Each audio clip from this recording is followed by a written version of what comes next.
Hi everyone. I'm so sorry that I can't be with you today because I love coming to Professor Finch's class and talking to students about careers in nonprofit management and really just the world of nonprofit management in general.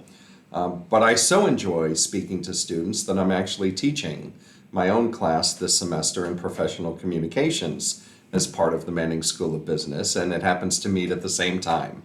So unfortunately, for me anyway, this is how you get me via video. But I'm still really glad that Professor Finch asked me to at least submit a video to be able to share with you some of my thoughts about nonprofit management. I have been in the nonprofit space for my entire career, which goes back almost 40 years. I know you're probably just thinking there must be something wrong with the video because I don't look that old. But yes, I have been out of college for more than 40 years, and nearly my entire career has been in nonprofits. But what I'd like to do is take you back even earlier than that, back to actually the late 1960s and early 70s, when I was growing up nearby in Everett, Massachusetts. And I grew up in a family that was pretty blue collar. My parents were both first generation Americans from Italy. They had both been raised in East Boston. And because they came from an Italian background, because they were raised in the East Boston area, one of the organizations that was really important to them was the Italian Home for Children. And every year at Christmas time, the Italian Home for Children would have an event at a place called the Madonna, Queen of the Universe Shrine in Orient Heights, East Boston, which actually is still there. And coincidentally, and this is funny how this has worked out now the last 2 years that I've spoken to this class, because just last night, I happened to drive right by the Madonna Shrine because I was in East Boston for business. And last year when I spoke to this class, just before I came to speak to the class, I happened to be driving to an appointment in Jamaica Plain, and I went right by the new Italian Home for Children building. So there has to be something in the universe that's making these stars aligned to allow me an opportunity to share this story with you. So every year at Christmas time, my parents and I would go to the Madonna Shrine, where we would bring candy, clothing, toys to the children from the Italian Home for Children. And again, we did not come from a household of many means, but yet this was, if not the charity, certainly the biggest charity that my parents supported every year. And they took me with them when they went to the shrine to meet with the children because they wanted me to experience what it was like to give back, what it was like to see the look on these children's faces, because the Italian Home for Children was like an orphanage. And my mother wanted me to see what this was like. And I remember my father pulling me aside and just saying, look at what these children have in their lives, which really wasn't much. And he wanted me to see the joy on their faces when they were getting gifts from people who really wanted them to be happy. And that stuck with me for a long time. And when I graduated college, I really thought that there could be a career for me in being involved in nonprofit management. And so even though I had a couple of very brief jobs in that so-called real world you hear so much about, my first true long-term job after college was at an organization called Toastmasters International. Maybe you've heard of it. It's a public speaking organization, global, and it's actually the world's largest organization for education, because it is an educational nonprofit that helps people communicate better. And I got a job with their world headquarters out in Southern California. And I worked for them for 4 years.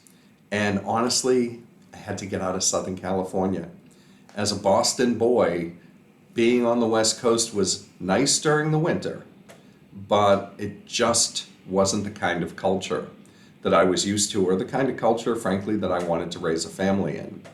So as we thought about moving back to the East Coast, the one thing I realized is how much I enjoyed being in a nonprofit organization where I got to work with volunteers, where I got to work with people who were looking to better themselves, who were looking to support others who wanted to better themselves.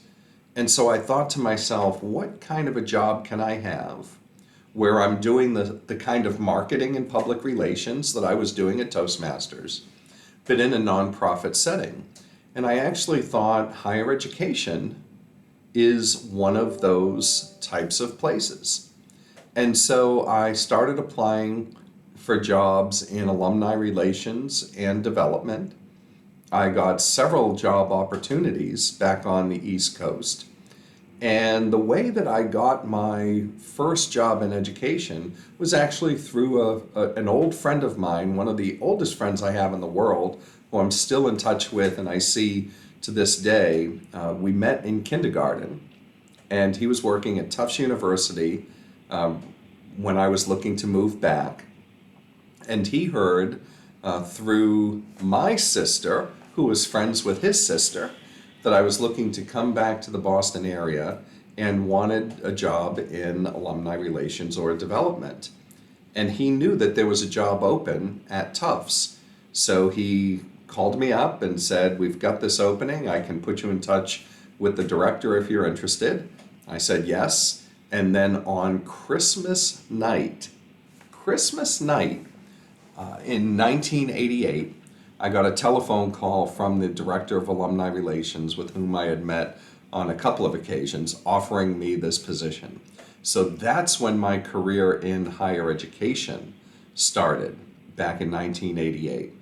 Since that time, I've worked at 5 different institutions: small privates, medium privates, medium publics like UMass Lowell, large publics like UConn and UMass Amherst.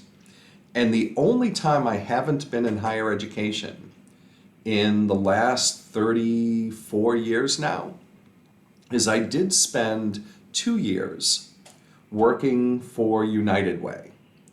United Way is also one of the world's leading nonprofit organizations with offices and programs throughout the globe. And I was the Chief Development Officer for the United Way of Massachusetts Bay and Merrimack Valley. And the reason why it's called Mass Bay and Merrimack Valley is that although their main office is in downtown Boston by the seaport, there's actually an office right here in Lowell on Merrimack Street for United Way. And here's the difference between a nonprofit like higher education, like an educational institution, and a nonprofit like United Way. Here at UMass Lowell, my job now, my primary job I should say, because I have a couple of things that I do, including teaching, but my primary responsibility is I'm the Vice Chancellor for University Advancement. So I oversee all of the university's alumni relations, fundraising, communications, and it is the type of work that I've been doing for the majority of my career. I have a targeted audience. My audience is those individuals who, like you will be someday, graduates, alumni of UMass Lowell. And our role is to keep them connected to the university as volunteers, as participants in events, so that way they remain proud of the university, they want to get involved in the university, They care about our future. Most importantly, we want them to care about your future. So we want them to get involved, to get engaged, and of course to give back philanthropically.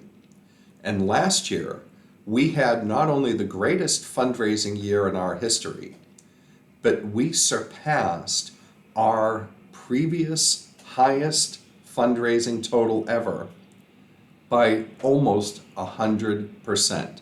We nearly doubled the amount of money we had raised the previous year. So last year we raised $41.5 million for student scholarships and financial aid, for faculty support, which included, by the way, adding 5 new chairs, endowed chairs within the Manning School of Business. We raised money for facilities. So you may see some buildings on campus now that maybe when you arrived here as a freshman didn't have the same name that it does now. Shaw Hall, for example, just recently was named within the past year and a half for 2 donors, Bhupin and Ramika Shah, who care enough about the students to be able to have given more than $1 million for both scholarships and to renovate Shaw Hall to make it more state-of-the-art and more acceptable for students to study in, whether it's within the classroom or even just to have study space. So those are the kinds of things that we do, and we have that defined constituency. You're an alum of UMass Lowell. Hopefully you retain those good feelings. The difference with United Way is that with United Way, everybody is a potential donor. And that sounds like that makes for a much better fundraising opportunity, because if you live anywhere in eastern Massachusetts, in the Merrimack Valley, and even in southern New Hampshire, then you were part of the Massachusetts Bay United Way. You were part of our footprint. And what United Way does is we raised money to help support dozens and dozens of smaller nonprofit organizations, charities that help children learn how to read, charities that help the homeless find shelter, charities that help those with addictions come clean. Certainly a noble cause to raise money for these kinds of organizations. So United Way raised the money, and we didn't run the programs necessarily ourselves, but again, we gave the money to these nonprofit organizations who worked with us to help those in need. Again, it sounds like it might be a little easier to raise money that way because there are so many organizations that were part of our program, so many deserving organizations helping people in need. But yet at the same time, these organizations were going out and fundraising on their own as well. And so there were a lot of donors who would just give directly to the organization and not necessarily through United Way. And that was fine too, because our goal was really just to make sure that these organizations could do the best job possible of taking care of those that they served. But it didn't necessarily make our job easier in fundraising. And so what I learned is noble causes, great causes, we'd love to help these people out, love to help the organizations out, but it wasn't really the kind of fundraising and volunteer engagement that I was used to from the nonprofit sector being in higher education. So that's when I decided that I wanted to go back into higher education and came back in as the Vice Chancellor at UMass Lowell 7 years ago. So here's what I'll say to you about nonprofit organizations and nonprofit management. I use the phrase noble causes. That's exactly what nonprofits are all about. They're about doing the right things and doing things right and helping others. Here at UMass Lowell, like I said, my job, my team's job is really to help you. It's to help everybody who's in that room right now. All of you who are students, as well as faculty members like Professor Finch, to make sure that you have everything that you need to create the best learning environment so that you, the students, can have the best possible success path.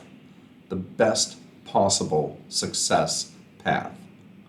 That's what I say to my students in professional communications, that what I'm trying to teach them to be better writers, to be better communicators, I do that so they can go out and get their first job when they graduate, so they can be successful.